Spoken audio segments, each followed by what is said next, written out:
Gente, boa tarde a todos, né? A gente vem moderar esse painel do setor de saneamento básico e resíduos sólidos, acho que é um assunto muito urgente no Brasil, né?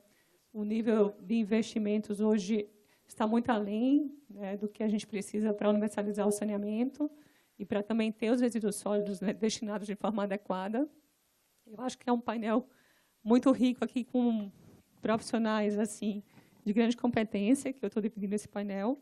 E eu queria, inicialmente, cumprimentar, né, a Cristiane Dias, que é a diretora-presidente da ANA, a Carla Betorco, diretora de Governos e Infraestrutura do BNDES, o Marcos Tadeu Abicalil, especialista em água e saneamento do Banco Mundial,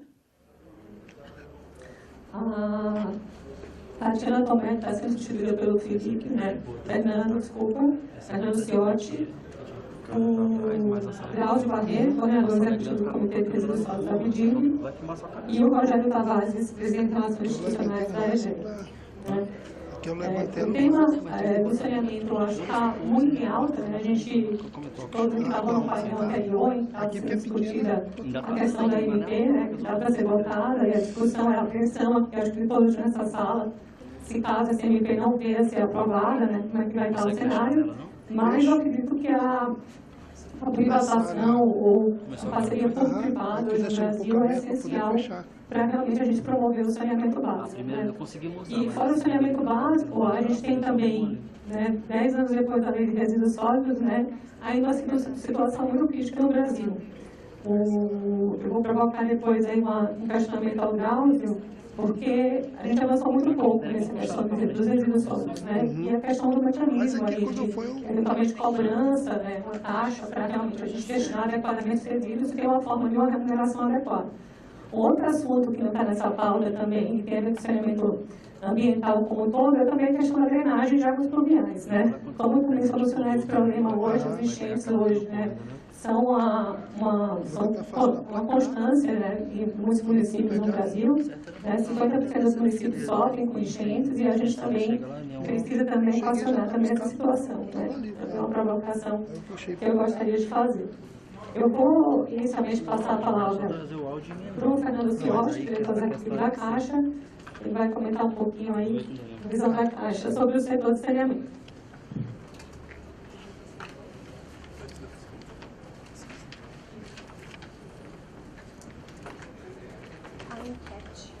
Boa tarde a todos. Cumprimentar os demais colegas que estão aqui comigo no painel. Falar de saneamento e resíduos sólidos, depois da manhã que tivemos aqui em relação ao setor, a necessidade de investimento, quanto que o país precisa se desenvolver nesses setores que estão diretamente ligados à questão da qualidade de vida e saúde da nossa população. Então, o painel aqui vai tratar basicamente de saneamento e resíduos sólidos, e a gente vai falar um pouco de números do setor e também da atuação da Caixa e o que a gente vem fazendo dentro do banco para trazer soluções, entendendo o momento e o ambiente onde nós estamos inseridos, né? O problema de saneamento ele já é um problema de longa data, mas o mercado ele se movimentou e mudou demais frente à forma como os financiadores devem se posicionar para levar solução aos projetos e aos municípios de maneira geral. Então, a gente vai falar um pouquinho... Tem um passador? Você passa aí?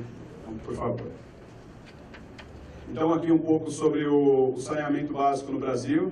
Nós estamos falando em termos de população atendida em municípios. Nós temos 83% dos brasileiros sendo atendidos com abastecimento de água, esgotamento sanitário abaixo de 50%. Foi falado hoje pela manhã a importância do investimento e da realização de projetos dentro desses setores. A limpeza urbana e tratamento dos resíduos sólidos, já temos uma participação percentual maior, 98% da população atendida em termos da limpeza urbana e resíduos sólidos, a gente tem isso mais atendido em termos de município.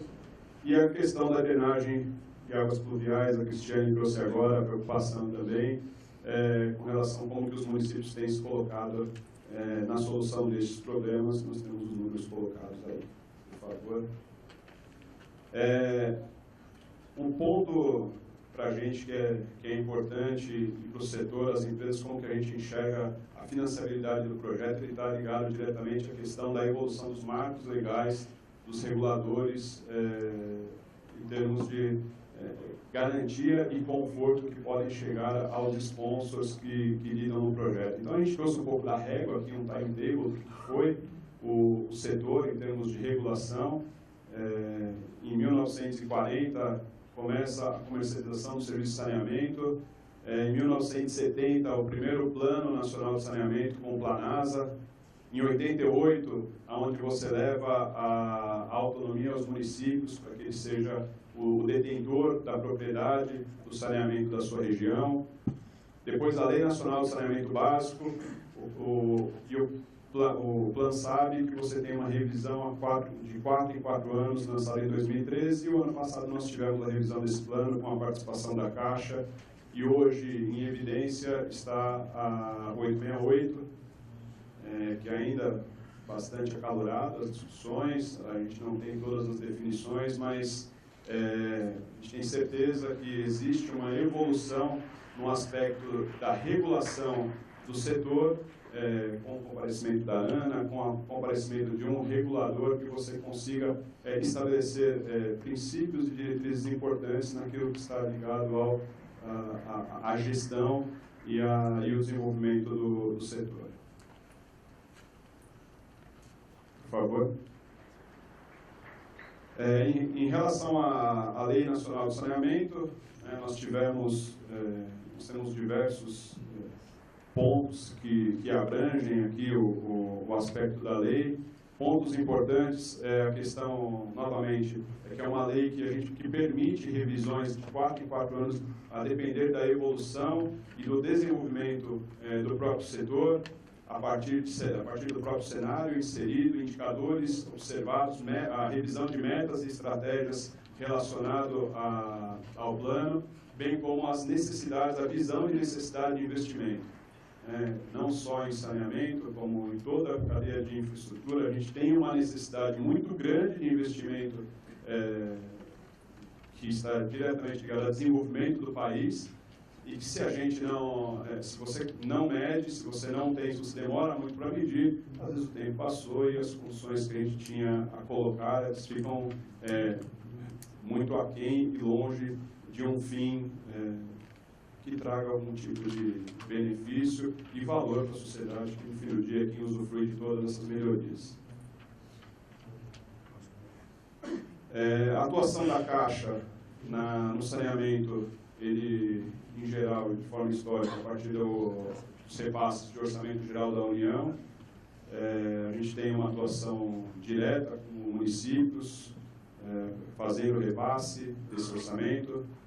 Historicamente, aqui, nós temos a parte de crédito, acho que todos têm conhecimento, a atuação da Caixa a partir do FGTS, o saneamento para todos, uma linha sempre muito utilizada, que hoje, ainda que ela tenha uma atratividade por causa do prazo, que chega, dependendo da modalidade, em até 35 anos, ela perde um pouco de atratividade, porque ela, comparada ao custo de mercado de captação hoje, ela não é uma linha tão óbvia, né? Você tem custos de funding sendo oferecidos abaixo do que nós temos no saneamento para todos, porém alguns projetos pela curva de maturação e a performance de receita, às vezes ele pede um prazo um pouco maior, então o saneamento para todos ele continuará se fazendo necessário. E a visão da Caixa em relação ao saneamento para todos é que ele passa a ter uma complementariedade com outras fontes, por não ser mais a linha óbvia de financiamento de projeto. É uma linha que continua sendo importante e relevante, é só a questão da obviedade, né? Em projetos que os desafios não são tão árduos, tão complexos, você pode ter linhas alternativas ao saneamento para todos. Além disso, os fundos regionais também historicamente utilizados, a Caixa ela entra nos fundos regionais um pouco depois, a partir de 2013, 2014, a partir do FDNE, a partir do FDCO, e o próprio FDA, os fundos de desenvolvimento regionais. Recursos externos também é uma realidade para a Caixa. A gente tem parcerias com players externos, a EFC, Banco Mundial, KfW, que trazem solução de maneira também complementar, a depender da etapa do projeto, sempre olhando um ponto que foi observado também pela manhã, a questão de hedge, porque você traz a receita externa, o empréstimo externo, então como que você garante, de certa forma, que esse recurso não cause um desequilíbrio mais à frente. Crédito suplementar aqui de obras públicas também é algo histórico que a gente tem em relação à questão do FGTS, e a gente tem direcionado atenção a este ponto pelos desafios que nós temos, até pela capacidade hoje do poder público em alocar recursos diretamente. E os outros pontos que não são tão óbvios, que passam por uma revisão, é o equity do FGTS, também de conhecimento público, a atuação do FGTS, ele vem sendo objeto de discussão, revisão do modelo de atuação, como que nós atuávamos, a seleção de projeto, um projeto que demora tanto, o prazo que nós tínhamos para colocar uma operação de pé. Então, todo esse processo, não adianta a gente voltar com o processo para a mesa se as etapas não estiverem definidas. Hoje um projeto não aguenta o financiamento um ano e meio para colocar o financiamento de pé. Isso encarece o projeto e às vezes inviabiliza indicadores financeiros do financiamento mais adiante. Aqui o equity eu queria deixar, é um ponto que está em revisão, mas a gente trouxe aqui porque sempre foi um veículo ativo da Caixa. Hoje ele passa por um processo de revisão, inclusive em participação societária. Um ponto que a gente traz aqui, e que isso vem à tona quando a gente fala toda a linha de crédito de financiamento para projetos Greenfield, né? Mercado de capitais, a gente sempre olhou muito o financiamento via linhas de crédito bancária. Hoje nós estamos olhando também linhas de crédito a partir de mercado de capitais. Então, a análise de projeto que eu faço para o financiamento bancário é o mesmo que faremos para mercado de capitais, a partir de debêntures, a partir de FDICs, securitização e outros instrumentos de mercado que vierem ser adequados para cada tipo de projeto e necessidade, considerando a característica de cada sponsor, como que se pretende colocar recursos, como que se pretende capitalizar o projeto. Então tem uma leitura bastante abrangente e híbrida aqui na questão da composição das linhas de financiamento. E o mais importante é que, além de tudo isso, que a gente falou só de financiamento, a atuação da Caixa como prestador de serviço que equacione e potencialize, além de viabilizar condições de financiamento, ainda que a gente não seja o financiador óbvio do projeto. A expertise alocada da Caixa na questão do desenvolvimento dos financiamentos nos permite ter uma atuação com advisor de projeto, com a qualidade que a gente tem na questão de assistência técnica, e conhecedor de diversos programas onde você consegue capturar aquele determinado tipo de projeto ou não. Você pode alocar alguns tipos de condições, por exemplo, o programa de carbono. Então, às vezes não é uma fonte óbvia do projeto, mas pela expertise, pelo conhecimento, a gente consegue ler não só o financiamento, mas o que pode ser capturado em termos de oportunidade e oferecer isso como um serviço ao financiador. Por último, aqui a gente tem um pouco da composição da nossa carteira, com que nós estamos alocados, né? O saneamento para todos, tanto no setor privado quanto no setor público. O volume da carteira da Caixa hoje por volta de 35 bilhões de reais financiado. Nós tivemos uma carteira maior já, estamos no aguardo, e acho que o mercado todo, né, pela retomada da virada de página, né? A gente tem falado muito de problema, a gente trata bastante problema, a gente trata bastante waiver, né, revisão de condições contratuais, porque as oportunidades, a originação de novos negócios, ela está escasso, né? Acho que a 868 vem, de fato, para retomar esse projeto e a gente quer voltar a virar o bico desse avião para cima em termos de tamanho de carteira, porque é o que faz sentido para a gente. E diretamente essa carteira está ligada ao índice de desenvolvimento do país em relação aos setores. Aqui, pode passar, mas aqui um pouco em relação ao processo de advisor, ali conversa muito, que é o Fundo de Estruturação de Projetos. A Caixa já vem fazendo esse trabalho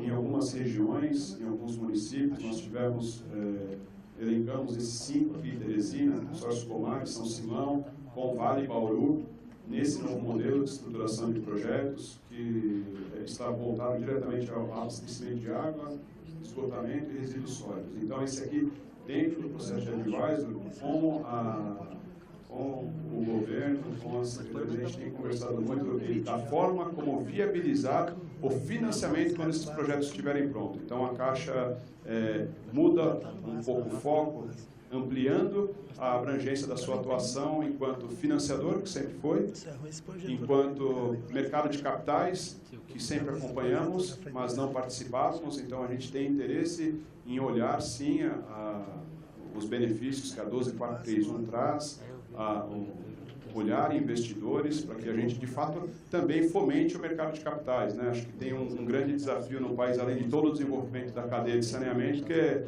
desenvolver a economia, e o mercado de capitais é um grande potencial do desenvolvimento a partir do fomento do mercado de capitais. Acho que é bastante importante. E é isso, esse é o ponto, são os pontos que a gente gostaria de trazer da Caixa, e estarei aqui para discutir os demais pontos da mesa. Bom, obrigada, Fernando Ciotti, pela apresentação. Acho que a Caixa tem um papel fundamental aí no desenvolvimento do saneamento, né? Um apoio muito grande ao setor, né? Há muitos anos a gente tem acompanhado aí o trabalho da Caixa. Eu queria só te colocar essa questão da estruturação do advisor. Eu acho que é um caminho bem interessante que a Caixa está tomando, e foi colocado mais cedo também pelo presidente, que vocês vão intensificar esse trabalho esse ano, né, para apoiar os municípios na estruturação desse tipo de projetos, né, de saneamento. Esse ponto é importante trazer, porque ele já é uma realidade. Isso já está acontecendo dentro do banco, e novamente hoje muito mais presente nas FEPs do que nas oportunidades privadas que a gente enxerga em termos de originação de novos negócios, porque os novos deals ainda estão incipientes, mas a gente tem certeza que esta atuação, pelo conhecimento técnico que o banco tem no provimento de solução, no aspecto de financiabilidade do projeto, a gente entende que tem muito a contribuir com o processo. Obrigada. Eu vou passar a palavra agora ao Marcos Tadeu Abicalil, né, especialista em água e saneamento do Banco Mundial.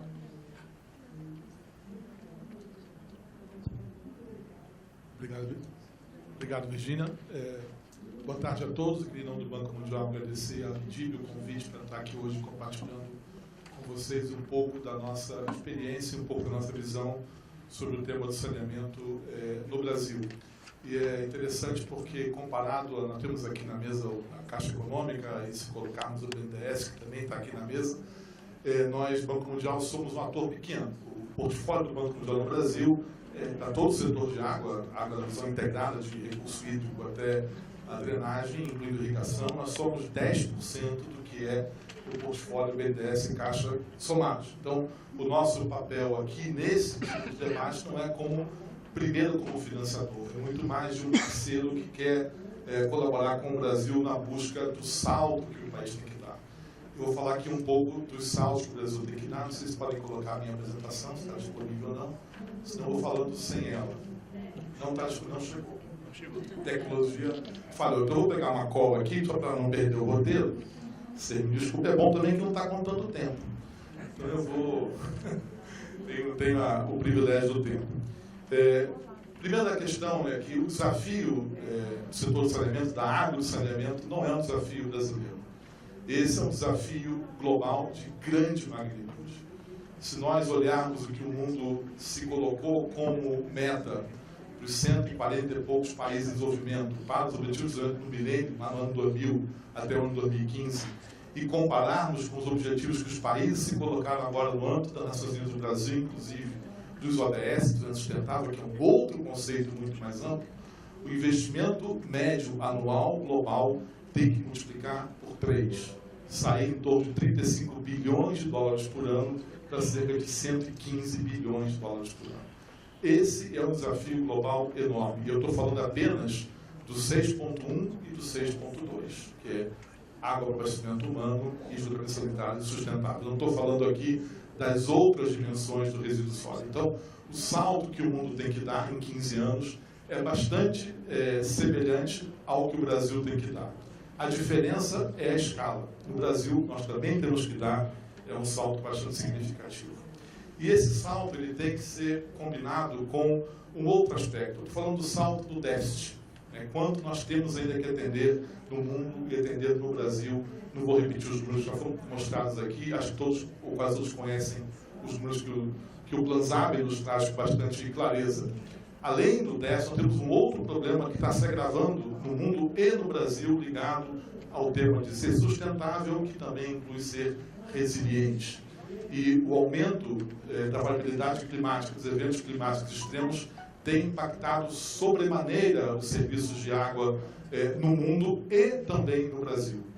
Se nós olharmos os gráficos que tem um atlas de desastres naturais no Centro de Integração Nacional, agora no Centro Regional, nos últimos 10 anos, é impressionante a escalada do crescimento do número de desastres associados no Brasil, dos quais 94% dos cerca de 3 mil municípios do país atingidos por desastres, com situação reconhecida pelo governo federal, se referem à água, ao excesso de água ou à falta de água. E algumas vezes aos dois. O município, uma região, vive uma situação de extrema seca, como foi o Agreste Pernambucano durante 6 anos, e ano passado viu uma chuva de tamanha intensidade que levou a um desastre de enchente. No momento seguinte, a seca voltou logo depois. Então, nós temos que enfrentar o desafio do século XX das mudanças do clima. O Brasil estudou quanto custa dar conta desses déficits. Déficit de serviço e o déficit da segurança hídrica. A Ana acabou de divulgar com o INDR o PNSH, o Plano Nacional de Segurança Hídrica, que daria investimento médio até o ano 2030 da ordem de 2 bilhões de reais por ano em segurança hídrica. Números que não estão incluídos no Plan Zaber, que é o investimento necessário para o acesso à água e ao esgoto, que dão em torno de 25,5, 26 bilhões na média anual até 2033. Somando, o setor tem que investir aí 28 bilhões de reais por ano, na média, nos próximos 14 anos. Quando o setor tem investido 12, na média, nos últimos 10 anos. Então, é um salto de mais de 2 vezes. Não são as 3 vezes que o mundo tem que dar, mas é um salto de 2 vezes. É um salto muito significativo. E não é fazendo as coisas como se fez até agora que a gente vai dar o salto. Esse é o ponto central. Manter o status quo, fazer como nós já víamos fazendo, não vai ser capaz de dar salto. O salto tem que ser muito grande em termos de tempo, em termos de escala, aonde que ele vai alcançar, e em termos do valor que tem que ser investido. É pena que os slides vão estar aqui sendo mostrados, porque eu ia mostrar alguns números muito interessantes que eu vou comentar para vocês, para ter uma ideia do desafio que nós temos. O setor hoje, em média, arrecada, falando de água e esgoto, não vou entrar no tema do resíduo, porque o Banco no Brasil não está envolvido no tema do resíduo, muito mais na água e no esgoto. Aliás, a gente, quando analisou a lei, a gente tinha dúvida se resíduo tinha que estar nessa lei ou não, para você poder, desde agora, dar a natureza econômica distinta de um serviço em relação aos outros. E o debate está muito concentrado no tema da água e do esgoto. Mas o Brasil, o setor fatura 60 bilhões de reais por ano, na média. Investe 18% do que fatura, na média.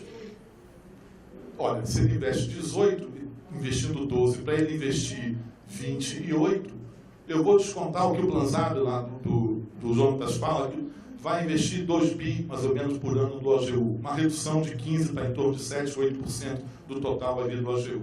Tiro 2 bi, eu vou estar aqui, vou ter que investir mais ou menos 40% da receita. O setor hoje investe 18. Como é que eu saio de 18 para 40? É fácil. No setor que grande parte dos gastos são gastos fixos em capital e gastos fixos em custos operacionais, como energia, químicos, pessoal, etc. Fui olhar para os custos. Estamos na receita. Custos. A DEX, a despesa de operação e manutenção do setor, média, é de 67%. Então, eu tenho uma margem apertada. Já estou investindo 18% e a diferença são os outros custos, inclusive os custos financeiros, que não estão nenhum nem outro. E o setor privado? Como é que está em relação a isso? Porque esse é o debate do setor público não ter capacidade de avançar, de dar o salto necessário. Quando eu olho para o investimento, de novo, médio, do setor privado, segundo os dados do SNIS, também é da ordem de 18%. Não é maior do que o setor público, porque a fonte principal é a mesma, é a receita e a tarifa. E o setor privado não tem acesso ao AGU, que o setor público tem. Então tem uma dificuldade adicional. Mas aí eu olho para a DEX, do setor privado, e aí é um ponto importante. A DEX, a despesa operacional, é de 55% na média. Quando eu comparo os dois, eu digo, olha, eu tenho um ganho de eficiência potencial aí da ordem aproximada. Lógico que isso tudo é média nacional e a média esconde as diferenças entre mim e a Carla. Por exemplo, tamanho, peso, idade, etc. Na média, a gente é igual, mas na verdade a gente não é igual. Provoquei você. A Carla eu posso provocar, que a gente se conhece já há muitos anos. Não dá para provocar na parceria institucional com o Mundial Belenense. Aonde é que vai esses 12%? Eles não estão indo hoje para o investimento na totalidade. É justo que parte deles seja apropriada como remuneração do investimento da eficiência? Sim, é justo, mas não tudo. E aí a gente chega num ponto central da MP. Como é que eu faço crescer o investimento? Via regulação. Então, talvez aí essa distinção entre DEX e investimento aponte uma fragilidade de atuação dos contratos de concessão e de programa e da atuação dos reguladores. Nesse sentido, a MP está tocando num ponto certo. Aprimoramento regulatório. Trazer para a União essa competência de definir diretrizes gerais no país federativo, cuja competência primária não é da União, não é raro, isso é comum na Europa, por exemplo. Tanto em países federativos como a Alemanha ou os Estados Unidos, que têm regulação no nível nacional, quanto a própria União Europeia, que funciona numa federação parecida com a brasileira, que tem diretriz europeu, que cada país, cada estado num país federado tem que obedecer. Então, esse é um ponto que busca avançar o tema regulatório. Falei da despesa, falei da receita. Na média, olha, estamos investindo 18. Qual é o investimento da melhor performance no Brasil e no mundo? E, curiosamente, olhando para os dados do SNIS, o investimento do melhor performance privada é semelhante ao da melhor performance pública. Por isso que a média tem que ser sempre olhada com cuidado. O investimento médio do melhor caso é 32% nos dois, público e privado. Então, repara, eu posso ter uma DEX muito menor e posso ter uma taxa de investimento sobre receita muito maior. Ainda que eu invista os 32% do melhor, eu continuo com uma brecha. Então, se eu fizer o exercício de aumentar parte do ganho da DEX ir para o investimento, metade. Subir o percentual da receita indo para investimento que vai comprimir a DEX, pode ser feito. Ainda assim, segundo os nossos números, eu vou depois quem quiser pede a medida e a apresentação, fica uma brecha, fica uma lacuna de cerca de 10 a 12 bilhões de reais faltando. De onde é que vem isso? Aí é um ponto central que envolve o público e envolve o privado. Hoje, se nós olharmos a estrutura tarifária do setor, a gente vai encontrar uma enorme distorção. Em companhias do Nordeste, por exemplo, o subsídio, a tarifa social discriminatória que vai para os pobres ou mais vulneráveis, varia entre 3% e 10% dos usuários residenciais. Quando aqueles que recebem 2 mínimos são 50% na média do Nordeste. Tem uma brecha social de vulnerabilidade aí importante. Então, deveria fazer o quê? Aumentar o número de beneficiários do subsídio, tarifa social. Por que não faz isso? Quando eu olho para o conjunto, tem companhia que 92% dos usuários residenciais estão pagando tarifa abaixo do custo médio. Então, tem gente que tinha que ter subsídio que não está recebendo subsídio e gente que não tinha que ter, que está recebendo subsídio. Então, esse, na nossa avaliação do Banco Mundial, tirando a questão da MP, é um dos temas centrais regulatórios no dia T+1. O dia da aprovação ou não da MP, no seguinte como é que a gente enfrenta o desafio do financiamento, tratando o tema da tarifa, tratando o tema do subsídio de proteção aos mais pobres, tratando o tema do aumento da capacidade de investimento do setor. São números que mostram a média, mostram as diferenças de melhor performance, que indicam a possibilidade de fazer benchmarking dentro do próprio país, mas indicam também, quando eu olho esses números e olho a realidade do setor, a necessidade, eu volto ao ponto original, dos saltos. O Brasil não pode repetir o caminho da Coreia. A gente sempre se compara com a Coreia do Sul, claro. comparando o Brasil, década de 70, o Brasil e a Coreia de hoje, década de 70, a Coreia ela atrás do Brasil e avançou em tudo. Levou 40 anos. Nós não podemos levar 40 anos. Nós temos que dar saltos. Temos que construir um caminho próprio, novo. Um caminho que dê conta, por exemplo, do Acre, em que tem municípios que só se chega de avião ou de barco 4 a 5 meses do ano, e que a energia é gerada por gerador a diesel no meio da floresta amazônica, na fronteira com o Peru. Municípios do Agreste pernambucano, que a água tem que viajar 700 quilômetros do Rio São Francisco até alcançar essas regiões remotas, em que não tem outra água disponível, e lá moram no semiárido brasileiro mais de 20 milhões de pessoas. A complexidade metropolitana de São Paulo, com seus 20 milhões de habitantes, e 19 barragens. São Paulo tem 19 barragens para garantir segurança hídrica, ainda enfrentou uma crise. Então, o desafio de dar o salto é do país, mas tem que ser tratado de forma distinta em cada uma dessas distintas realidades que mostram a desigualdade social, territorial do país. Para terminar, para dar conta dessa desigualdade, desse desafio, o modelo, seguramente, nossa avaliação tem que ser um modelo que englobe a escala, como mostrou o diretor da Caixa antes, o Brasil lá nos anos 70 conseguiu dar salto. Quando o Brasil alinhou política pública, financiamento, regulação e desenho dos serviços, o Brasil deu saltos enormes. Lá investiu 0,4% do PIB, que é o que tem que investir hoje. Então, é possível? É.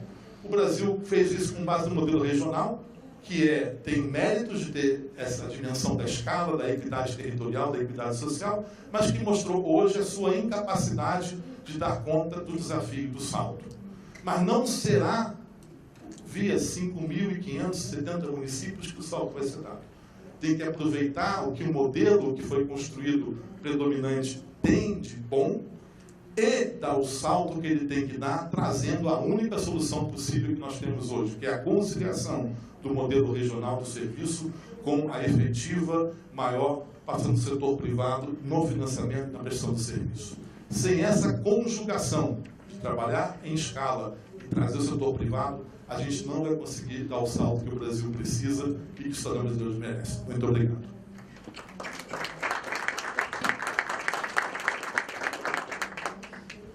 Agradeço ao Marcos Tadeu pela contribuição da sua fala, que é sempre muito boa e traz muitos números e informações para a gente, né? Eu vou passar agora a palavra para o Jonas de Castro, secretário nacional do Saneamento do Ministério do Desenvolvimento Regional. Boa tarde. Vou aproveitar então que os números já foram apresentados, né? E vou focar então algumas questões aqui referentes à política pública, que são de responsabilidade da Secretaria Nacional de Saneamento. Obviamente, quando a gente fala disso, todo mundo fica muito interessado em ouvir alguma coisa sobre medida provisória. Vou deixar ela para daqui a pouquinho. E primeiro, acho que a gente pode falar de algo que faz parte do nosso hoje, né, do nosso presente. Bom, a Caixa Econômica apresentou aqui um panorama de como é que está a carteira dela de investimentos, né, FGTS especificamente. Quando a gente soma os valores ali que tem de carteira da Caixa Econômica com aquilo que a gente tem de OGU, Ministério assim investido, a gente chega num valor próximo de carteira aí de 55 bi. E um dos nossos grandes desafios quando a gente pensa, e eu estou falando aqui, estou me limitando então a FGTS mais OGU, né? Não estou nem falando então da parcela do BNDES, que também investe, etc. Então, quando a gente pensa nesse valor que a gente tem disponível para investir, contratado já em carteira, um dos grandes pontos que nós temos e que afetam o nosso dia a dia hoje, né, o saneamento hoje, é a execução desses recursos. Esse é um dos grandes problemas que a gente tem. Isso em nada é afetado pela medida provisória e faz parte do nosso cotidiano, faz parte do nosso hoje, e para o hoje, independente da medida provisória, a gente tem um grande desafio, que é um desafio de gestão. Acho que o grande desafio que a gente tem é a gente consegue reduzir o prazo médio de execução das obras, a gente consegue devolver esses recursos para investimento mais rápido na conta. Esse é um dos grandes desafios que a gente tem, porque de nada adianta a gente ter mais recursos disponíveis e não conseguir usar esse recurso. Então, um desafio que nós temos hoje é conseguir trazer, talvez, alguns dos casos em que a gente tem uma avaliação média de carteira, por exemplo, de OGU, a gente tem 10 anos para uma obra ser concluída, a gente trazer isso para um cenário de conclusão mais rápido. Esse cenário de conclusão mais rápido certamente vai antecipar os investimentos que a gente já tem contratados em carteira. E aí, então, tem um exercício que está sendo feito, inclusive, em conjunto com a Caixa, né? Temos encontros semanais aí, para a gente discutir como é que a gente vai gerir melhor a carteira, seja no âmbito do OGU, seja no âmbito da utilização do FGTS. Acho que é um dos grandes desafios, isso que pode dar um resultado a curto prazo, lógico que não é um resultado extremamente expressivo, mas é sim um resultado que pode aumentar os investimentos, uma vez que já temos recursos disponíveis. Então, o desafio de gestão é um desafio presente, é um desafio atual, um desafio que todos os dias incomoda a gente, um desafio que faz a gente então tentar se mexer para melhorar os investimentos no setor. Temos os desafios de mais uma medida provisória. A medida provisória, no texto proposto e construído pelo senador Tasso Gereissati, um texto bastante dialogado com o governo, mas traz várias necessidades de implementação pelo próprio governo a partir da sua promulgação em lei.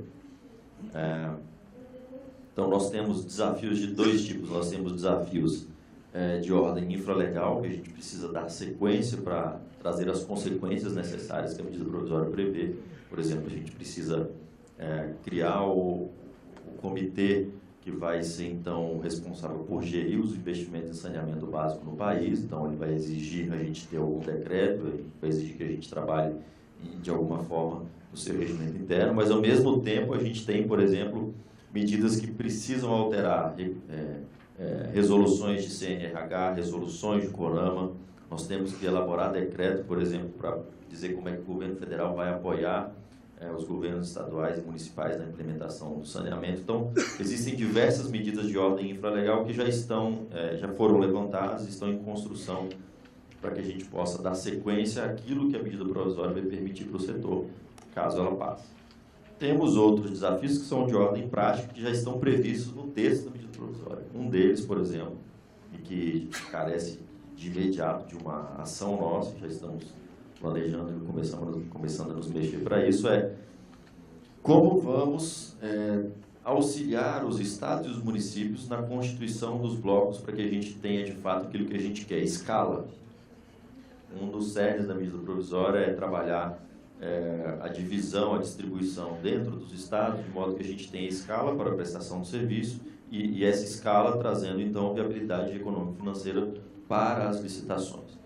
Então, a gente, de imediato, precisa pensar em como apoiar os estados e municípios para que a gente crie esses blocos que garantam essa escala necessária. O texto do PLV traz como uma responsabilidade primária dos estados organizarem dentro dos seus territórios esses blocos, mas traz como competência da União poder fazer isso nos casos em que os estados não façam.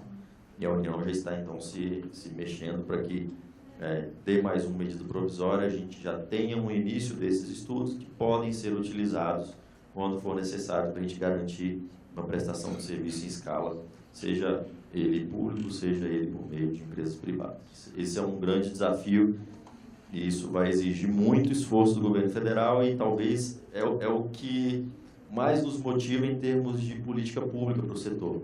Porque a gente vê a grande dificuldade que a gente tem de alcançar os municípios que têm maior dificuldade de desempenhar no saneamento.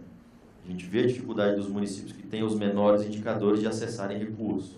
A gente vê a dificuldade dos municípios que têm os menores indicadores de poderem usar os recursos que eles têm disponíveis, por exemplo, de OGU. Então, a gente quer alcançar esses municípios.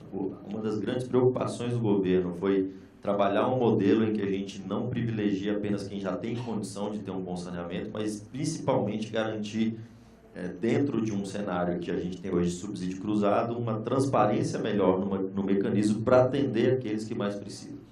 Então, esse é a nossa grande motivação e o nosso grande desafio que traz para nós uma responsabilidade para atuação imediata em auxílio aos estados e municípios. Temos também um grande desafio, acho que o pessoal da Caixa já colocou algo a respeito disso, mas o texto do PLV coloca como condições, né, assim, ou obrigações da União para apoiar os estados e municípios, por exemplo, estruturar projetos. De nada adianta a gente ter um desenho de blocos que sejam econômica e financeiramente viáveis se a gente não conseguir fazer uma boa estruturação de projetos. Então, a gente vai ter que conversar, né, meio dos órgãos da administração direta e também dos órgãos da administração indireta, como a gente vai estar apto a prestar este serviço aos estados e municípios nos casos em que a gente for procurado para poder fazer estruturação de projetos, poder auxiliar tecnicamente eles no desenvolvimento de projetos de saneamento, para que, de fato, essa escala que a gente busca por meio dos blocos possa virar realidade em termos de licitações e concorrências públicas para garantir, então, competição e prestação de serviço. Então, eu acho que a União vai ter um grande desafio, que além da formação dos blocos, é estar preparada para responder o que a medida provisória propõe em termos de auxiliar na estruturação de projetos, na modelagem de projetos, e dar essa resposta, então, que a gente precisa dar para alavancar os investimentos, mas principalmente para atender a população que está lá na ponta. Sobre resíduos sólidos, rapidamente, a gente fez um diagnóstico interno, um cruzamento de informações que a gente tem na Secretaria, e a gente chega à seguinte conclusão. A gente tem uma mancha muito clara, quando a gente olha um mapa, a gente tem uma mancha muito clara que mostra que a grande parte do Sudeste e do Sul tem não apenas coleta, mas tem uma disposição final melhor do que a do restante do país. Essa mesma parcela da população que está nessa mesma mancha tem um IDH e um PIB maior, e essa mesma parcela dessa mesma mancha populacional no mapa é onde a gente consegue fazer a cobrança pela prestação do serviço. Então, o que a gente tem, o que a gente consegue olhar hoje, pensando em resíduos sólidos, é, primeiro, talvez o nosso grande problema não seja a coleta. Acho que isso fica claro para nós quando a gente olha os números. E o grande problema é a disposição final. E, para a gente poder chegar nessa disposição final adequada, o diagnóstico que a gente tem é que, geralmente, então, aonde se cobra, se tem uma disposição final adequada, mas só se consegue cobrar quando você tem escala suficiente para fazer a cobrança. Então, o nosso grande problema não é de tecnologia, não é de solução alternativa, o nosso grande problema não é de pensar em medidas mirabolantes, o nosso grande problema é de conseguir viabilizar escala e conseguir, ao mesmo tempo, resolver a questão da cobrança, que é a questão que se tem em discussão hoje, a questão da taxa, a questão de tarifa.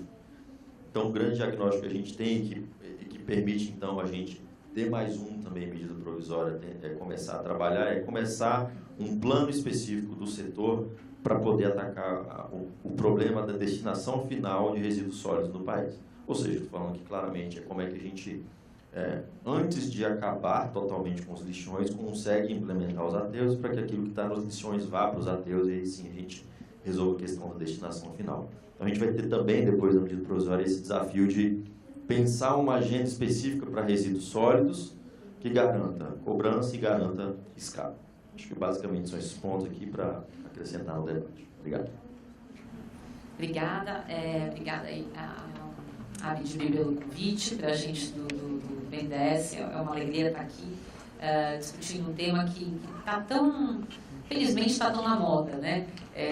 Eu trabalho com saneamento há 15 anos, eu acho que eu nunca tive a oportunidade de ver a discussão sobre o saneamento tão presente na vida das pessoas como a gente está vendo agora. Eu acho que isso vem desde o meados do ano passado, esse assunto de verdade entrou nas discussões eleitorais, né? Quer dizer, acho que pela primeira vez um nível de profundidade adequado, e é o tipo de assunto que hoje saiu, acho que daquele ambiente onde só os que trabalham com o setor estão discutindo, né? Quer dizer, eu acho que tem hoje um ambiente onde mesmo quem não é do setor, mas ou tem alguma profissão correlata, advogado, área econômica, que pode vir a ter interesse, está todo mundo de olho discutindo o setor e discutindo a importância aí da medida provisória que está em discussão no Congresso Nacional. Então, eu vejo isso como uma forma muito positiva, o assunto está na mesa, né? Quer dizer, então, como está na mesa, todo mundo se vê obrigado a discutir e a deixar mais claras as preocupações, as posições, os argumentos. Eu acho que com isso a gente vence quando comparado com aquele discurso mais fla-flu, que às vezes impede que a gente consiga caminhar numa direção um pouco mais técnica, um pouco mais, vamos dizer assim, baseada em resultados, né? Eu acho que esse é o projeto que está sendo coordenado, né, em grande medida com a liderança do Jonatas, e com o apoio de muita gente, né? Eu acho que o próprio Marcos Tadeu tem, assim como o Marcos discutiu todos os PLs lá atrás, em outras posições, mas lá atrás, teve lá antes da 11445, do 4147, quer dizer, bem de longa data. Então, eu acho que é salutar, a gente está dando mais um passo. E tudo isso por quê? Porque os números são horríveis, a gente tem vergonha, né? Quer dizer, comparado principalmente a outros setores como o telecom, que evoluíram também, a gente tem números que fazem o país parecer uma cena medieval, né? Quer dizer, Game of Thrones está na moda, né? Acho que é algo nessa linha. Então, não queremos ser Game of Thrones, a gente quer estar na linha da modernidade, no mínimo da civilidade. Acho que é isso que a gente está buscando aqui. Nesse sentido, por que de colocar? Acho que essa preocupação da MP é de todos nós, todo mundo que já militou em algum momento no saneamento tem que ver isso com carinho, sabe? E eu acho que tem muitos pontos positivos hoje que eu acho que vale a pena a gente conversar. Há uns meses atrás, um ano atrás mais ou menos, eu estava numa alta posição na presidência da Sabesp. E aí, num evento, numa entrevista, sei lá, não me lembro, vieram perguntar a minha opinião a respeito da MP anterior, né, da 884, acho que é 844, né? E eu vi ela com um salto pesado, um viés muito mais negativo por uma razão que está equacionada hoje nesse texto, né? E que era que estava num entusiasmo muito grande no viés individual, município a município. Então, quem trabalha no saneamento, acho que a maioria não vejo isso, né, de uma forma positiva. Acho que a escala veio ser um dos grandes pontos importantes aqui dessa MP. Evidente que precisa regulamentar, isso dá trabalho, dá discussão, mas é o caminho. Mas mais do que isso, eu estava à época saindo de um ambiente onde eu estava participando muito de concessões rodoviárias, inclusive lá para a Espanha, em roadshows, defender as concessões do Estado de São Paulo. E a primeira pergunta sempre era do investidor privado, que a gente quer que aporte os recursos aqui e que demanda, né, o mínimo de segurança jurídica. E ele se preocupava com um principal risco, né, pelo menos o primeiro do checklist que todos tinham, que era o risco de expropriação. E a MP, ela se furtou anterior a tratar da questão da indenização. Isso não é positivo nem aqui, nem na Coreia do Sul, do Norte, na China. Quer dizer, você precisa ter bem claro o incentivo para quem vai estar operando e para quem vai entrar. E para evitar o comportamento oportunista, que muitas vezes o poder público tem, em fazer a troca de um parceiro por um outro, seja ele saindo de uma companhia estadual e entrando em uma companhia privada, ou saindo de uma companhia privada para a entrada de outro, e de alguma maneira acabar não indenizando os ativos não reversíveis e se apropriando daquele delta na outorga. Esse não é o tipo de incentivo que a gente quer mostrar para as pessoas que é o caminho correto, né?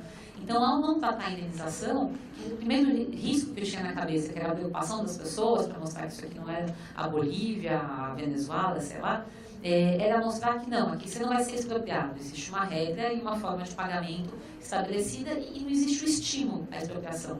Que é, evidentemente, muito diferente da situação que a gente tinha em São Paulo, onde a gente teve um município, por exemplo, Mauá, que expropriou a Sabesp 25 anos antes, que a gente levou 25 anos para ganhar a ação judicial. E ainda não recebeu, né? Na época a Sabesp não tinha recebido. Então isso está na minha cabeça. E isso foi um dos assuntos interessados na MP. Então eu acho que assim, essa MP ela está no bojo de um contexto que já está mais maduro, que nunca teve tão maduro quanto está hoje. Evidente que divergência sempre tem, mas eu acho que amadureceu bastante. E aí destacar alguns pontos que para a gente, aí olhando hoje sobre o chapéu aí, de uma instituição financeira são importantes, né? Quer dizer, a gente precisa de uma segurança jurídica que nos dê uma garantia de que a gente vai receber, né, quer dizer, de volta aquele financiamento, aquele investimento que a gente fez. Então, acho que a primeira coisa, a preocupação de que os projetos, o dinheiro público não é suficiente, nem os atores públicos, nem o dinheiro público, né? E aí inclui os bancos públicos, a gente também, assim como a Caixa, banco público fazendo o PROGIN, né, trazendo o setor privado. Então, nenhum setor de infraestrutura foi equacionado só com recurso público. Não vai ser saneamento que vai ser. Não precisamos trazer. E para isso, acho que pontos importantes, né? Quer dizer, mostrar que, mais do que um conjunto de vontades, de números e tal, o projeto ele tem que ser financiado. A equação é essa. Acho que se perguntar, né, uma palavra aqui que o projeto tem que ser bancável, financiável. Senão, não dá jogo, né? Quer dizer, senão a gente vai continuar dependendo dos mesmos recursos que são finitos e que já se mostraram insuficientes.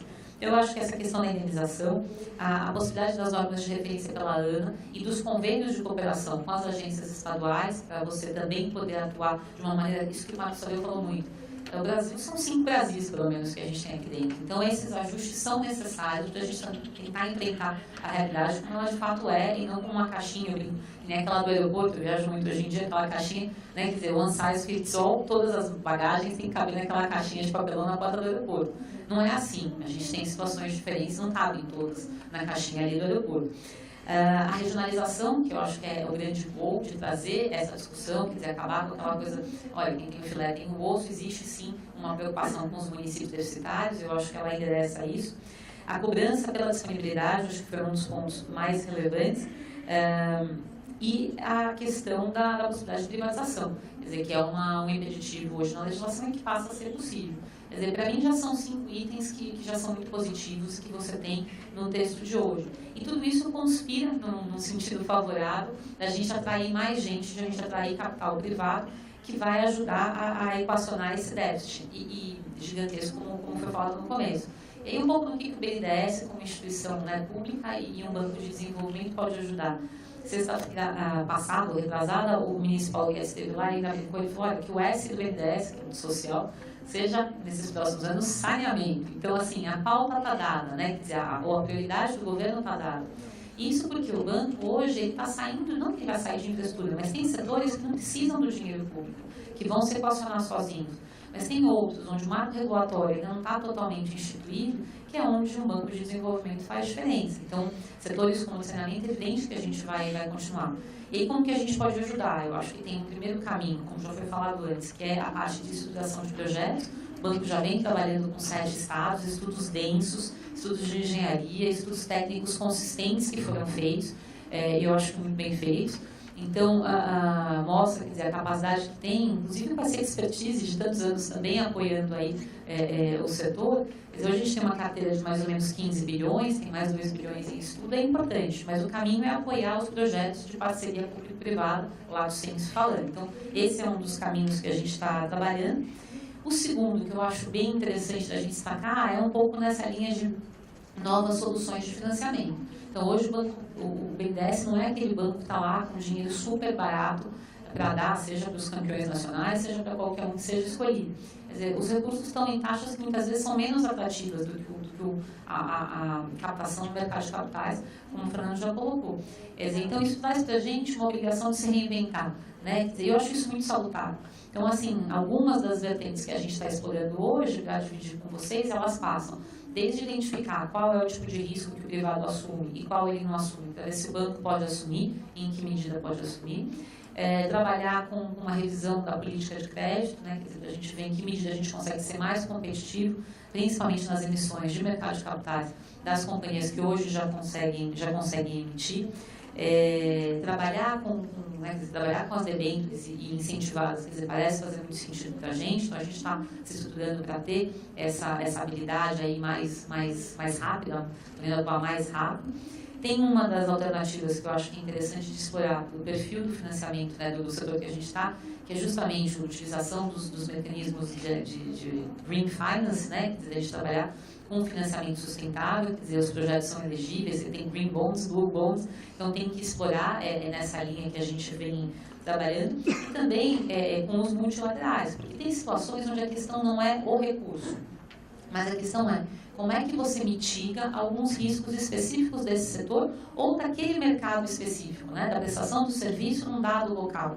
Então, por isso que o grande trabalho é o ex ante, né, quer dizer, mapear esses riscos e aí ver, muitas vezes, com o apoio de instrumentos de garantia, em parceria com o próprio governo, né, quer dizer, governo federal, com os bancos de desenvolvimento, parceiros como o BID, o Banco Mundial, a gente tentar construir soluções que vão ter que ser customizadas. Eu acho pouco provável que você tenha soluções de prateleira, como você tem no caso do financiamento, aí, mais nas linhas do FGTS. Aqui eu acho que não é bem o caso. Mas eu vejo isso como um viés muito positivo. E o que a gente tem em mente? A gente percebe que o setor, diferente do que às vezes se fala, tem vamos dizer, estados que precisam de mais ou menos funding subsidiado. Não sei, o que eu acho, minha opinião pessoal, vai muito na linha de que você tem, dentro do setor de saneamento, a necessidade de fazer um match de funding entre o tipo de investimento que se precisa e as alternativas de financiamento disponíveis. Então, financiar troca de hidrômetro, pode financiar com debênture, não precisa ser nem incentivada, porque isso retorna rapidinho e retorna super bem. Financiar a construção de coletor tronco, né, quer dizer, ou eventualmente de algum tipo de estação também de esgoto, difícil. Tem situações onde mesmo, né, quer dizer, com financiamento médio aí mesmo nosso, ainda assim acaba sendo um projeto, né, quer dizer, que acaba necessitando de algum tipo de subsídio. Então, você tem, quer dizer, em água um setor, né, e dentro da água, né, quer dizer, a segurança hídrica é uma lógica de funding. Troca de hidrômetro, extensão de rede, é outra lógica de funding. Ampliação da capacidade de produção, é outra lógica de funding. Em esgoto, nem se fala. E aí, para finalizar, para chegar aí próximo do finzinho do tempo, quer dizer, comentar um pouquinho da questão de resíduos. Eu acho que a lógica é a mesma. Aqui, acho que duas observações, né? O banco está trabalhando numa linha de cooperação com o Banco Interamericano, para a gente estudar, né, e tentar desenvolver o que seriam as alternativas que faria sentido o banco apoiar. Evidente que a gente está mais focado não em coleta, mas na parte de disposição final, e em especial naquela disposição final que possa vir a gerar algum subproduto como energia, como, né, o biometano. Esse tipo de projeto, de fato, nos atrai, a gente tem uma equipe estudando, e eu acho que é um pouco o caminho. Evidente que isso exige também uma articulação entre os municípios, né? Quer dizer, que isso dificilmente, a exceção das grandes metrópoles, um tipo de investimento que para em pé a partir da produção de resíduos de município só. Mas os instrumentos estão aí colocados, então a gente acha que esse também é um cenário que faz muito sentido. Então, enfim, a gente vê com muito otimismo. Evidente que são discussões, né, quer dizer, que exigem muito foco, muito espírito público, e é nesse contexto que a gente quer colaborar e que a gente imagina que é o contexto correto que a gente precisa. Obrigada. Eu agradeço aí a sua palestra, muito boa, esclarecedora. Eu vou passar a palavra para a última palestrante, a Cristiane Dias, diretora-presidente da ANA. Boa tarde, senhoras e senhores. Boa tarde, Virgínia. Agradecimento especial para a Vidil pelo convite. Cumprimento a todos os colegas aqui que me antecederam, que já estamos aí em muitas mesas, né, compartilhando o assunto. Estou feliz por mais uma vez poder falar de saneamento, falar um pouco da medida provisória e dessa nova competência da Agência Nacional de Águas diante da tramitação aí na fase final dessa medida provisória.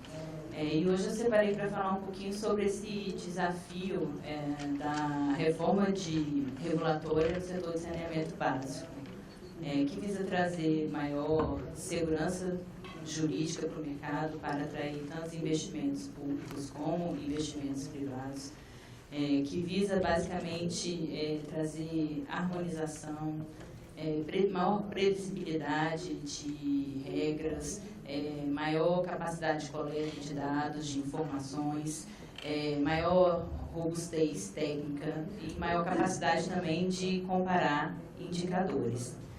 Então, nesse sentido, hoje nós temos aqui no país essas agências reguladoras subnacionais, né, regionais, municipais e estaduais, são aproximadamente 49, que possuem diferentes configurações, o que não é o cenário ideal para o saneamento. Então, a Agência Nacional de Águas, a medida provisória traz essa nova competência justamente para trabalhar em apoio com essas agências subnacionais ao trabalho que elas já vêm fazendo, fazendo essas normas, essas regras de referência nacionais, para justamente trazer essa maior uniformidade para as regras. Então, essas regras de referência, normas de referência, elas visam trazer maior padrão de qualidade e eficiência na prestação de serviço, tratar sobre a regulação tarifária do serviço de saneamento,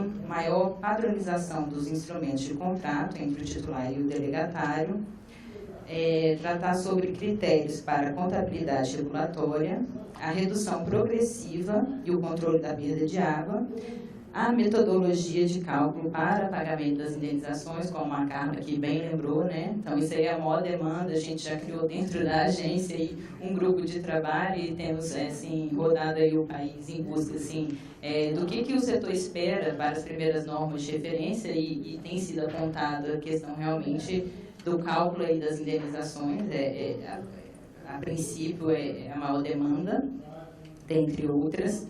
E trazer também as normas de maior governança para essas entidades reguladoras. São os 4 componentes envolvidos aí na questão das normas de referência, mas 4 componentes que vão ser tratados de forma progressiva. Então, a agência não pretende sair fazendo norma de referência sem ter o cuidado devido e observar também as peculiaridades de cada região que venha a ser formada, ou de cada município que atue de forma isolada, né? A gente tem que observar as peculiaridades de cada região, de cada caso. Então, isso também está no foco aí da nossa atenção. E como que será, então, essa atuação da agência? A medida provisória é um instrumento, né, engraçado, porque tem eficácia imediata. Então, hoje, a agência já tem essa competência, mas está em tramitação e podendo ser transformado em lei ou não. Então, a gente optou por nos prepararmos, de fazermos um planejamento, acaso realmente venha a ser convertida em lei.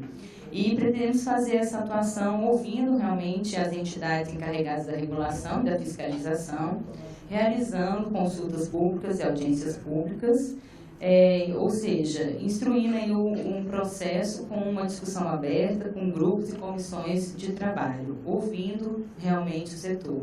E quando a gente tem a oportunidade de falar, todos nós da agência, sobre saneamento, a gente vem sensibilizando os municípios para essa atenção que o próprio texto da MP traz, da necessidade da agência ouvir os municípios, ouvir os prestadores de serviço na hora de elaborar essas normas de referência.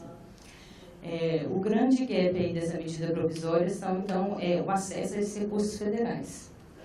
E de que maneira a agência contribui? É preciso que essas normas de referência sejam observadas para que se tenha o acesso aos recursos federais. Então, nesse sentido, a agência vai procurar acompanhar sempre o controle, né, fazendo um ranking das entidades reguladoras e fiscalizadoras, manter atualizado esse ranking. Vai trabalhar para propiciar a adequada preparação das entidades reguladoras para o cumprimento das normas e também, como o Carlos bem lembrou, o respeito aos contratos vigentes, né, que isso foi muito bem aí ressaltado na medida provisória. Tem também alguns itens, o Jonas até falou sobre a questão do CISB, né, que é esse comitê interministerial, que visa dar uma certa racionalidade para a aplicação de recursos. A ANA pretende aí participar ativamente desse comitê, trazendo também, o comitê também tem a função aí de fazer estudos e nesse sentido a agência é muito preparada, já desenvolveu muitos estudos. Tadeu também lembrou do Plano Nacional de Segurança Hídrica, que a gente lançou em parceria com o Ministério do Desenvolvimento Regional esse ano, que é um norteador aí das obras que precisam ser feitas para a segurança hídrica do nosso país. Também faço aqui a ressalva do certo, né? Cada um pronuncia de formas diferentes, mas que é esse certificado de sustentabilidade hídrica. E chama atenção também para aqueles estudos, o Atlas Abastecimento, da ANA, e o Atlas de Esgoto, que são assim, estudos bastante robustos que podem subsidiar esse trabalho e esses estudos também que serão desenvolvidos no âmbito do CISB. E também chama atenção para outro aspecto, que é a questão assim, de estudos técnicos, guias e manuais, como na qualidade de agência reguladora. Nós vamos desenvolver as melhores práticas regulatórias para o serviço de saneamento básico, criando guias e manuais, né? Então, sempre analisando aí o impacto regulatório, fazendo as devidas consultas públicas antes das normas serem criadas. Com relação à questão do planejamento, que eu também destaquei para falar aqui, o doutor Ricardo Andrade vai falar um pouquinho mais sobre a questão aí de planejamento, mas sim, temos também aí o desafio de tentar fazer a interação em todos esses planos, né? O plano de saneamento, o plano de recursos hídricos e o plano de recursos sólidos. Então, temos que fazer a interação de todos esses planos. É um grande desafio, né? Como que esses planos vão dialogar entre si, né? Cada um com um recorte regional diferente, né? A gente pensar em recursos, vamos pensar em bacia, saneamento, a gente vai pensar em município, em regiões que não necessariamente vão ser formadas respeitando uma bacia hidrográfica, vão ter outros recortes aí geográficos, e como é que a gente faz essa relação? É algo que a gente tem que refletir com bastante cuidado. E também caberá à Agência Nacional, ou cabe já, né, a medida provisória já está aí em vigência, a questão da mediação. Então, a ANA vai disponibilizar essa ação mediadora entre os municípios e reguladoras e prestadores de serviço. Também já estamos trabalhando com essa ideia de que maneiras vamos disponibilizar essa atividade da mediação.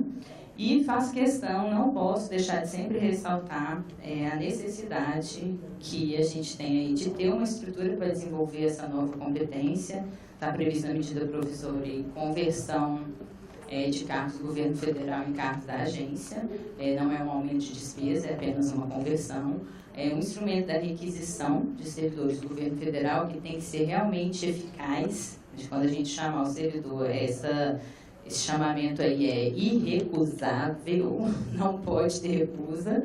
Esse foi o combinado, né, quando pensado para ser colocado nessa medida provisória. E também a necessidade de concurso público para atrair aí servidores, especialistas, em que pese a medida provisória prevê a conversão do cargo de especialista em recursos hídricos para especialista em recursos hídricos e saneamento.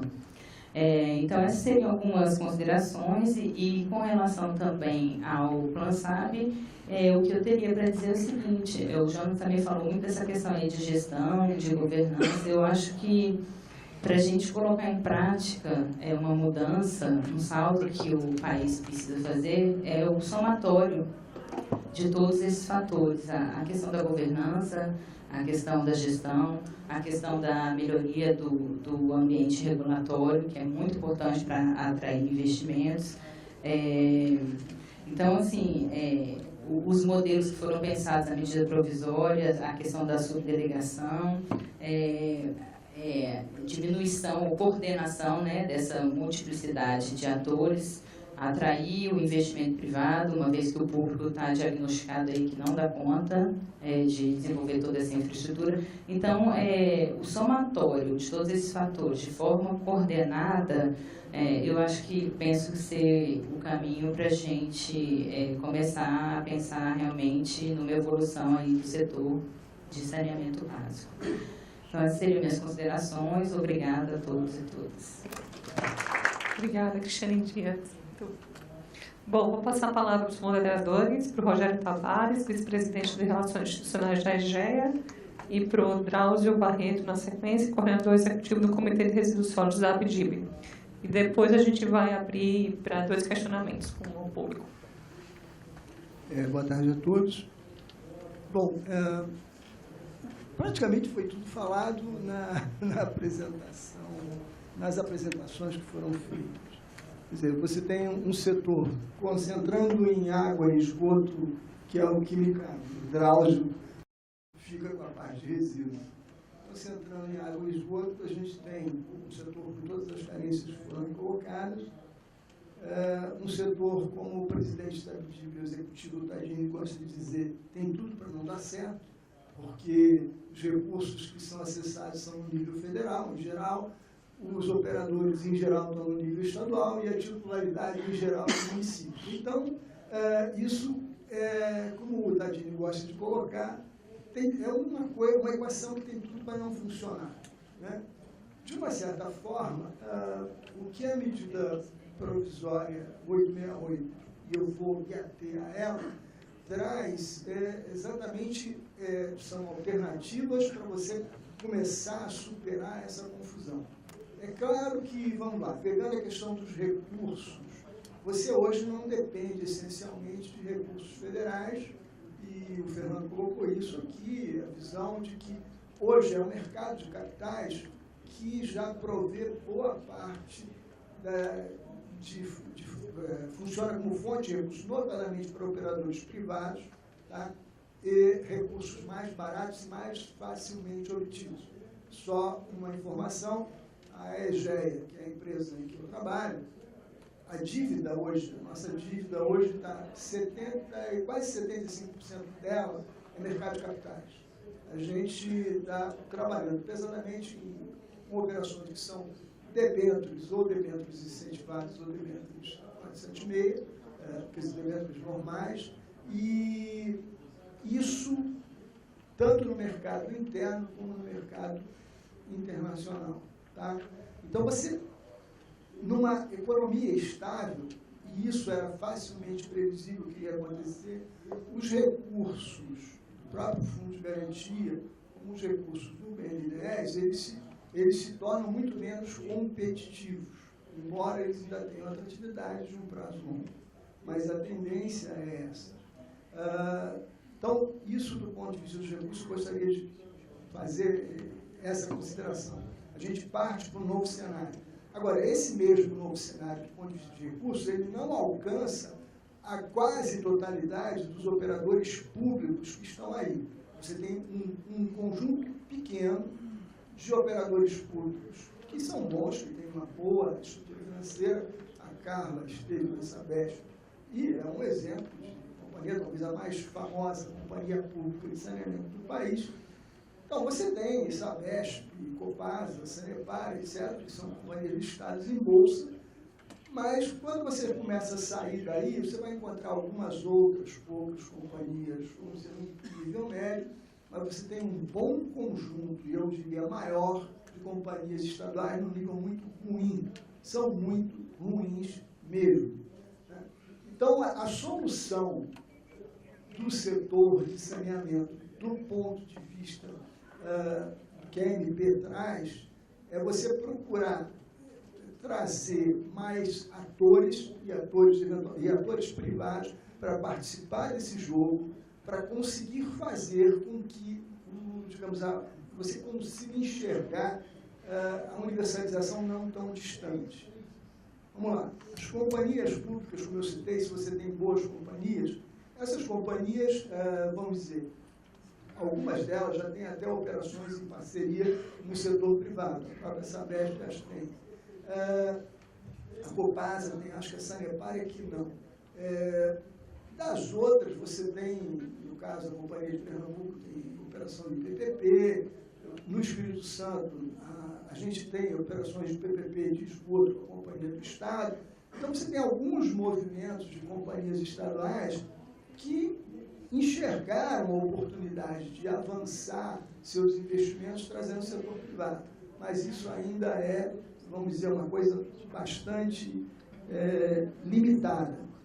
E a ANP veio, de uma certa maneira, na direção de mudar um pouco o cenário e criar condições maiores para que a iniciativa privada participe. Que valeria colocar, falei da questão de recursos, falei do ponto de vista de que a maior parte desses operadores são estaduais, mas não são iguais, muitos são ruins, não conseguem captar recursos mesmo de crédito de bancos oficiais, eles ficam dependendo fundamentalmente de recursos do orçamento da União, que hoje estão extremamente escassos, e a tendência é que assim permaneçam por muitos e muitos anos ainda.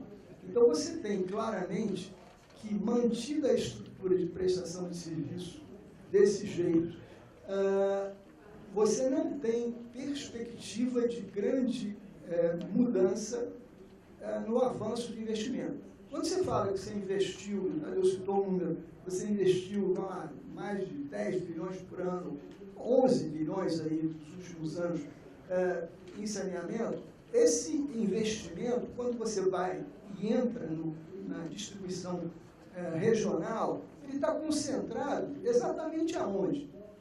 Ele está concentrado em São Paulo, em Minas, no Paraná. E aí pega um pouco alguns outros estados, mas quando você vai olhar para Norte, notadamente, e Nordeste, você não enxerga quase que nada. É residual e depende de recursos do orçamento da União. Então, você está claro que são vários Brasis, não só Brasil, mas você tem que tentar buscar uma solução que seja, vamos dizer, capaz de alcançar a todos. E é isso que a ANP propõe. O meu tempo está esgotado, eu só lembraria uma última coisa. A questão de suicídio cruzado, que é tanto levantada por operadores estaduais, tudo bem, a gente até admite que pode existir em alguns lugares, mas nós entendemos que não existe na quase totalidade dos estados. E segundo ponto importante, para uma empresa privada, por exemplo, como aqui eu trabalho, não existe município pequeno que seja inviável. Existem municípios de diferentes tamanhos, você consegue viabilizar com margens maiores ou menores, mas você consegue operar sem ter prejuízo. Isso é a verdade, eu posso garantir a vocês. Obrigado. Obrigada. participou. Boa tarde a todos, ilustres palestrantes, as pessoas que estão aqui nessa sala de debate, cumprimentando a DIB por esse importante seminário, as estratégias para a retomada do desenvolvimento da infraestrutura do nosso país. A audição aqui das abalizadas exposições mostram com clareza que, se em algum momento da nossa trajetória esse modelo foi bom, hoje é absolutamente certo que ele está esgotado e não atende mais às necessidades da sociedade, não atende mais às necessidades da visão dos atores públicos e privados. Isto na área de saneamento básico. Aqui nós nos incluímos, né, com um pequenininho tema resíduos sólidos na questão de saneamento básico, pequenos, mas não tão importantes quanto o tratamento de água e esgoto. À medida em que 100 milhões de brasileiros não têm tratamento de esgoto, 30 milhões não têm água encanada, nós despejamos na natureza, sem nenhuma condição de tratamento ambientalmente correto, 30 milhões de toneladas de resíduos por ano no Brasil. Os números frios não significam, às vezes, muita coisa. Mas 30 milhões de toneladas corresponderia a 150 dias do ano, todo o lixo produzido, lixo domiciliar, sendo encaminhado para a natureza, contaminando o ambiente, contaminando o lençol freático, contaminando corpos d'água, levando a um passivo difícil até de nós calcularmos para a recuperação dessas áreas. Temos mais de 3 mil lixões em funcionamento no Brasil. Há uma confusão no homem médio, como disse o Marcos aqui, na questão da média entre ele e a Carla, e na diferença, não é? De que lixão e aterro sanitário se trata da mesma coisa. São coisas, para todos que estão aqui, absolutamente diferentes. Aterro sanitário tem todo um trabalho de engenharia, toda uma concepção correta, enquanto que o lixão é despejado de qualquer lugar. E o desafio está posto. Nós não conseguimos, não é, dados os números, resolver essa questão da forma que hoje está disciplinado.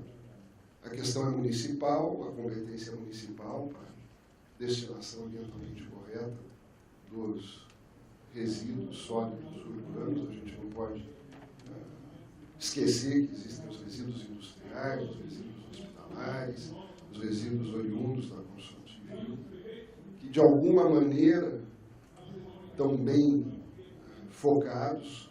Evidentemente tem muito que se fazer nesses outros aspectos, mas a questão central hoje nossa é a questão dos resíduos domiciliares. E se nós não tivermos um mecanismo de sustentação econômica financeira, e é importante que isso seja sempre reafirmado, não adianta ter mecanismos de financiamento para se construir um aterro. Nem é, talvez, necessário. 10% do custo da operação de 10, 15, 20 anos no aterro é um investimento no aterro. 10% é CAPEX, 90% é OPEX, e não há mecanismos que possam financiar os municípios a terem esses recursos ao longo de 10, 15, 20 anos. Então, a estratégia tem que ser outra. A estratégia, do nosso ponto de vista, para superar essa questão, é criarmos mecanismos de cobrança que permita que a iniciativa privada ou o próprio poder público, quando quiser explorar isso diretamente, tenha mecanismos para a construção e adequada operação desses aterros sanitários. O impacto ambiental é imenso, há um passivo aí na área hídrica fenomenal, que penso que não há nenhuma instituição de governo com números corretos e seguros que possa mostrar o que significa isso em termos de poluição das águas. Mas sabemos que este modelo está absolutamente esgotado. Nós precisamos decididamente que União, Estados e municípios se envolvam nesta solução. Os municípios estão sendo incapazes de resolver isso, os números mostram 3 milhões, e da forma que está, sem termos uma fonte segura e permanente de financiamento e recebimento por este serviço, nós vamos continuar tendo esses 3 mil lixões e crescendo o número. O número não tenderá a ser decrescente, o número tenderá a ser, infelizmente, ainda crescente. Meu tempo, estou vendo aqui que está soando um alarme, tem uma moça ali levantando a placa, então encerro minha manifestação. Obrigado.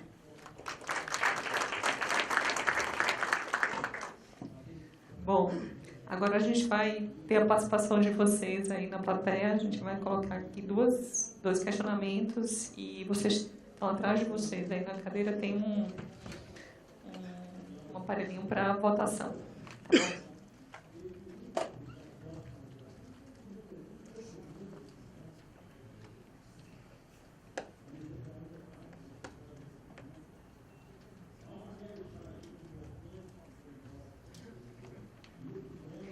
O governo federal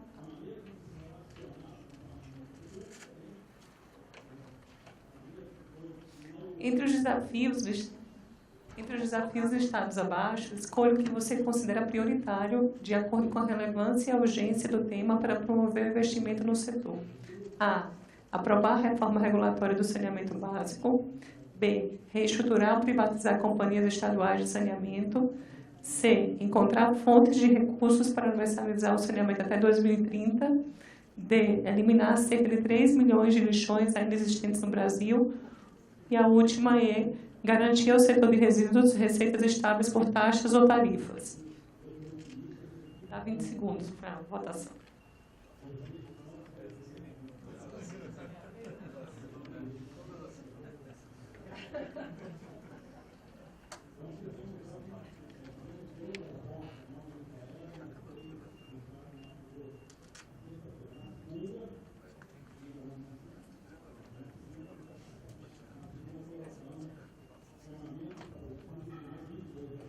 Bom, aprovar a reforma regulatória do saneamento básico.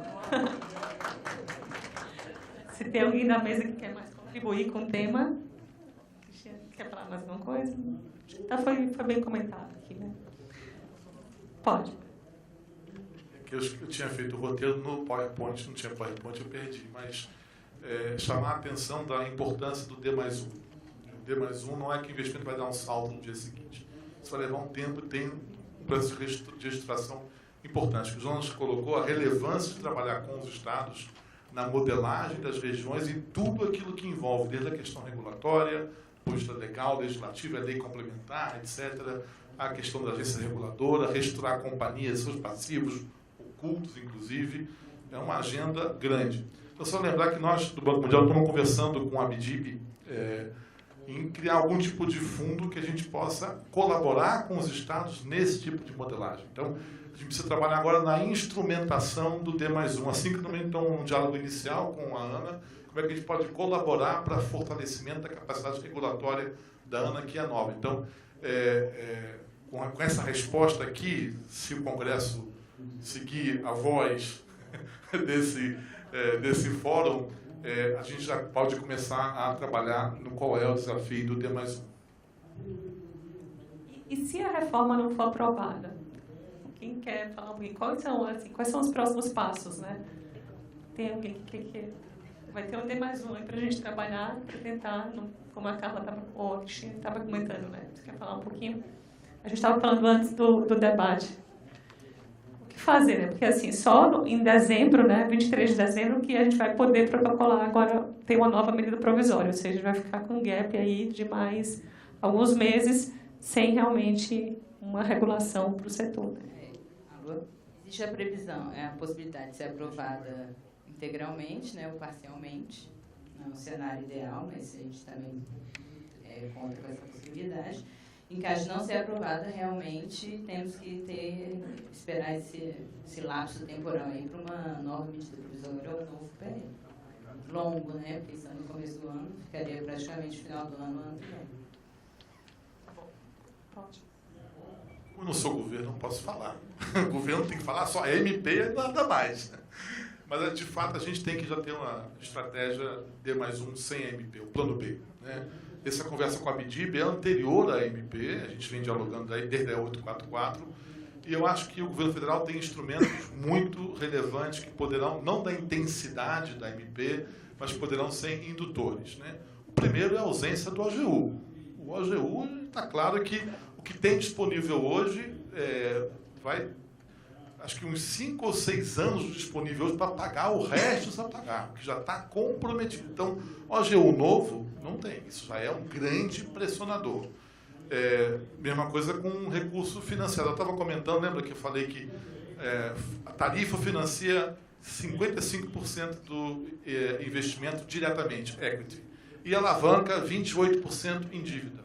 Então, olha, a tarifa, o cara coloca 55% e pega 28% de crédito. O setor privado não faz isso. O setor privado, você coloca 55% da tarifa, ele traz 100, 150, 200 em dívida.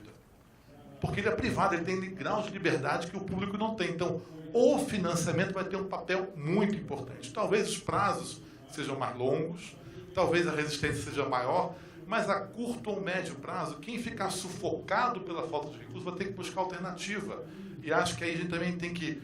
O D+1 é usar os instrumentos de crédito que a União tem, o chamado Spending Power, para estimular esse tipo de posicionamento voluntário, em paralelo, criar os instrumentos de colaboração como esse com a Abdib, ou mesmo com a ANA, que a gente possa desenvolver via instrumentos de crédito. A União pode regulamentar o FGTS, os recursos do BNDES, e dizer, olha, o recurso eu gerencio, eu tenho normativo, eu vou gerenciar se você seguir tais normas a serem trabalhadas voluntariamente, por exemplo, na ANA. Então, há uma alternativa lenta, gradual, progressiva, como o Brasil sempre gostou. Não vai ser o ideal, mas que poderíamos avançar sim. Só um comentário, aproveitando o que você falou. Bom, em relação a esse trabalho da Abdib com o Banco Mundial, o trabalho está em curso lá no Comitê de Saneamento, que eu coordeno, e que a gente espera botar em pé o modelo. É um modelo em que, para quem não está sabendo, a gente está buscando recursos dos associados da Abdib, que vão ser, vamos dizer, administrados pelo Banco Mundial, colocados no fundo do Banco Mundial, para desenvolver modelagens de parceria com o setor privado, onde for possível, no nível de município, no nível de companhia estadual, quem se interessar pelo tema.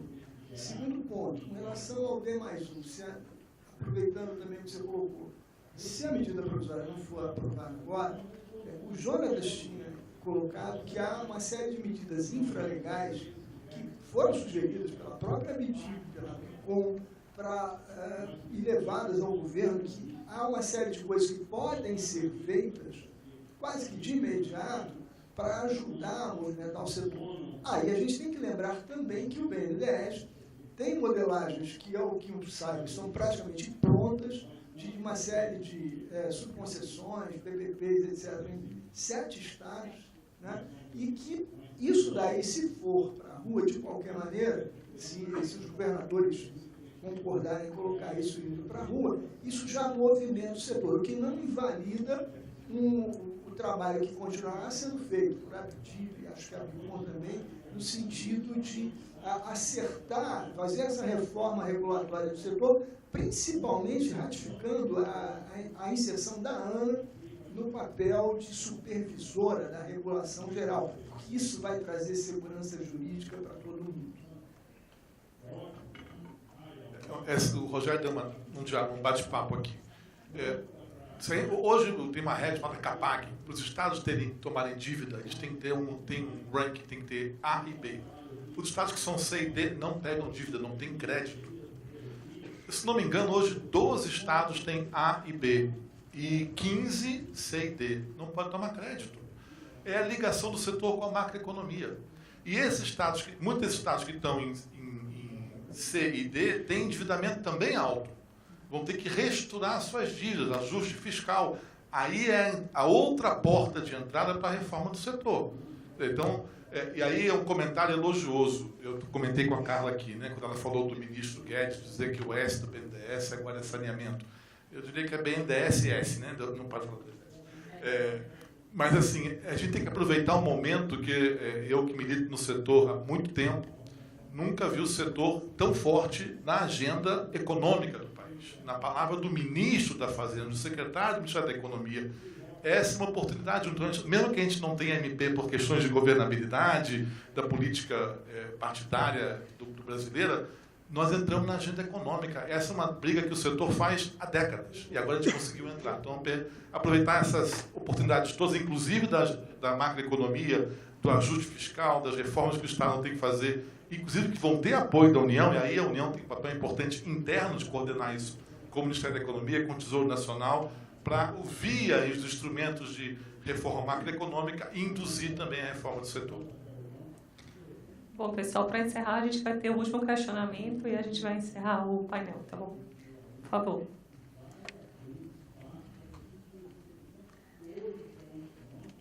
No setor de resíduos sólidos, a obrigação para encerrar lixões tem sido ignorada ou postergada. A solução passa pela criação de arrecadação específica com cobrança de taxas ou tarifas. O governo federal tem pretensão de se envolver na construção dessa solução? Por favor, as alternativas. Eu escolhi a de baixo, né? A escolha, desculpa. A escolha das... Então, vamos fazer a votação. A ou B, desculpa.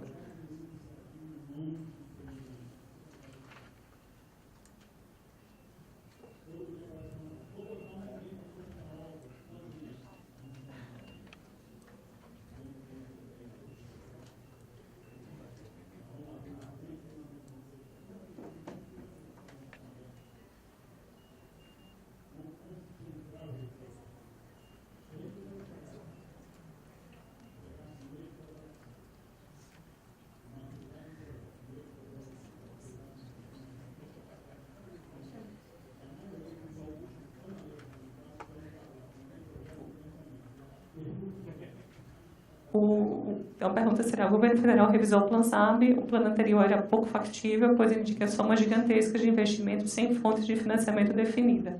Quais as estratégias do governo federal para o Plano SAB ser efetivo no longo prazo? Vou pedir aqui para a Caixa e para o BNDES darem uma palavra.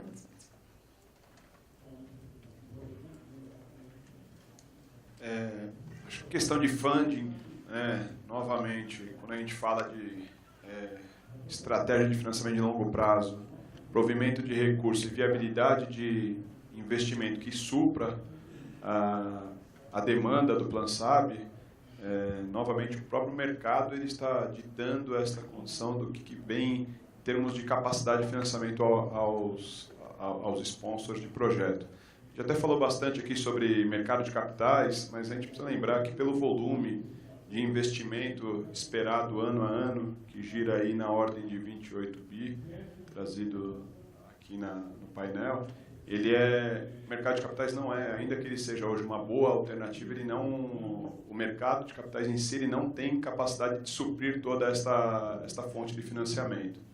Então, por melhor que ele seja, a gente ainda vai passar por diversos tipos de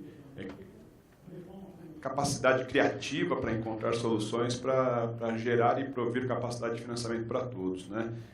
Todos os municípios. Lembrando também que tem um ponto importante de como que você garante para a iniciativa privada a atratividade de financiamento também frente à capacidade do poder público hoje, que é muito menor do que já foi, né? Então, quando você fala de rating de municípios, rating de estados, a gente precisa pensar também, quando fala em financiabilidade, como que pode ser o financiador, como que a gente pode encontrar soluções de que a parte pública, o risco da contraparte pública, né? Acho que esse também é um grande desafio que a gente vem interagindo também, não só como provedor de financiamento, mas como provedor de solução para a financiabilidade do projeto. Então, quando a gente fala de Plano SAB, a gente fala de quantidade de investimento, acho que esse provimento da forma de financiabilidade ele vai fazer toda a diferença.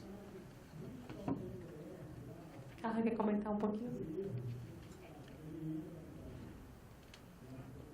Eu acho que, como eu estava comentando antes, né, não existe recurso público suficiente para fazer frente a isso. Eu acho que esse é um dado da realidade, então vamos trabalhar com ele. A partir daí a gente vê, até com o dado que o Tadeu trouxe, da inviabilidade do poder público captar esses recursos, né, que seja diretamente, seja via boa parte dessas companhias. A gente fala dessa questão do recurso da Caixa e do BNDES serem talvez menos atrativos do que o mercado de capitais, mas isso se aplica a meia dúzia de companhias, um pouco mais do que isso, mas acho que não somam 10. Né? A nossa carteira é bem concentrada nas companhias que têm uma condição de captar. Então, de fato, essa questão do funding está ligada também à forma de prestação de serviço. O que me parece que faz sentido, eu acho que é o movimento que o governo está fazendo isso com muita ênfase, é de auxiliar, além da própria MP, da possibilidade, né, da entrada do capital privado por aí, de outro lado, como eu falei no começo, para a gente é importante que existam projetos financiáveis. E aí, quer dizer, o governo ajudando a montar projetos. Então, são iniciativas que vêm, seja do setor privado, seja do público. Né? A gente teve a edição da MP 882, há 15 dias atrás, que aumentou, acho que a disponibilidade financeira do FEP, que é o fundo que o Fernando mencionou, para ele poder captar mais recursos do OGU para ajudar na preparação dos projetos. Teve a regulamentação do FAEP, que aí é o fundo que o BNDES tem para também trabalhar na estruturação de projetos. Permitiu a gente ali também ter uma espécie de um fast track para a contratação das consultorias que nos apoiam nessa elaboração de projetos, desses como os que o Rogério mencionou. Então, acho que o governo está dirigindo o foco para isso. Quer dizer, enquanto for prestação pública, de fato, o meu recurso não é suficiente, não vamos resolver dessa forma. Para resolver esse déficit apontado, a gente precisa de participação privada, que é quem tem condições de alavancar. Olha o exemplo que o Tadeu trouxe, né, do percentual de alavancagem que você consegue num ambiente público e num ambiente privado. Né? Isso é crucial, a diferença é muito significativa. Então, eu acho que é nessa linha que a gente vai atuar e eu acho que está todo mundo, de alguma maneira, se organizando, cada um aproveitando o seu expertise, a sua condição, para ajudar nesse sentido. Bom, muito bom. Obrigada. Bom, então estamos encerrando o painel. Agradeço a todos os palestrantes e os debatedores e a plateia também pela participação. E vamos ter agora o próximo painel na sequência. Obrigada a todos.